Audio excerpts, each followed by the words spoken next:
तो इस कपड़े को पहनकर उस पर चलने का कोशिश करता है। बन तो नहीं पाएगा, बहुत कठिन है, दुधारी तलवार है धर्म पर चलना, लेकिन कोशिश कर रहा है, जितना वो चल जाएगा उसका उसमें लाभ मिलेगा। ये धर्म पर चलना दिखाई देता है इसमें, इसीलिए पूरा विश्व इसको मानता है और कोशिश कर रहा है चलने की। इसमें प्रैक्टिकल है, प्रैक्टिकल होने की वजह से पूरा विश्व पूजा होता है, बुद्ध का मानता है।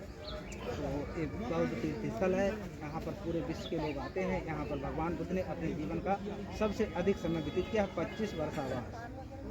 यहीं का रहने वाला सेठ, जिनका नाम है सुदत्त सेठ, लास्ट में अनाथ पिंडक भी कहा जाता है, उन्होंने 65 एकड़ में से 63 एकड़ पर सोने का सिक्का बिछाकर इस जमीन को खरीदा था।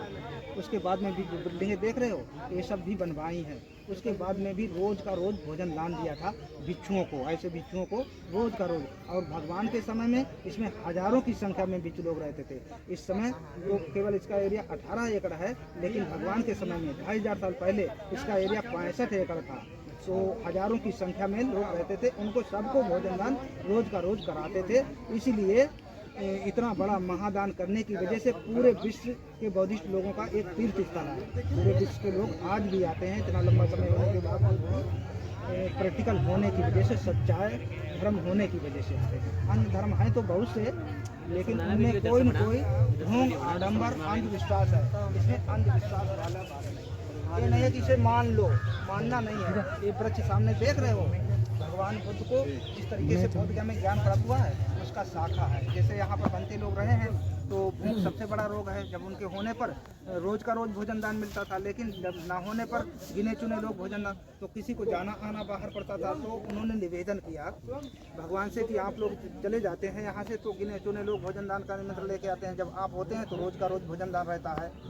तो भगवान ने इस पर विचार किया और बोध गया में जहाँ ज्ञान प्राप्त हुआ है, उसकी शाखा लाने के लिए महामुद्रायण और सारिपुत्र, भगवान के दाएं बाएं धर्म के अंग थे, बाहें थे, तो महामुद्रायण को आदेश दिया है। उन्होंने लाकर दिया है सुदत्त सेठ को, जिन्होंने सोने का सिक्का बिछाया। उन्होंने सुदत्त सेठ ने इसी जगह पर सोने के पात्र में रखकर रोपा है। आनंद जो शुरू से आखिर तक सेवा किए, उनमें पानी डाला, देखभाल किया। जब बैठने भर को छाया हो गया, तो एक सप्ताह तक इसके नीचे धर्म के बारे में, मेडिटेशन के बारे में उपासक उपासिकाओं को, भिक्षु भिक्षुणियों को उपदेश किया था। तो जैसे हम लोग होते हैं, हम लोगों के बच्चे भी हाथ है, पैर है, मुंह है, कान है ना, तो उसी तरीके से भगवान को जो बोध गया में बौद्ध लाभ प्राप्त हुआ है, उसका सामने वृक्ष है। पूरा विश्व उनका रूप समझकर पूजा करता है, नमन करता है, चकमन करता है। तो भगवान बुद्ध ने ये धर्म जो है, ये वृक्ष वहाँ से बोध गया से आया है। हाँ, बोध गया से लाया गया है। तो उन्होंने ये सांस जो ले रहे हैं, जो हमें जन्म लेते ही मिला है, आखिर तक रहेगा, इसी सांस को आलम्बन लेकर, और इसमें मन है। इस शरीर में आत्मा परमात्मा नहीं माना है बुद्ध ने, लेकिन इसमें मन है, जो इस शरीर का मालिक है, अगुआ है। भगवान बुद्ध ने कहा, मनोपगमा धम्मा मनोशेष्ठा मनोमया मनसा चा एव पदुत्थेन भाषति वा करोति वा ततो नंग दुख मन्यति चक्रं बाबा। अगर कोई व्यक्ति दुखी मन से सोचता है, मुँह से कहता है या शरीर से करता है, तो दुख उसके पीछे उसी तरीके से लग जाता है, जिस तरीके से बैलगाड़ी का पहिया बैलों के पीछे पीछे लगा रहता है।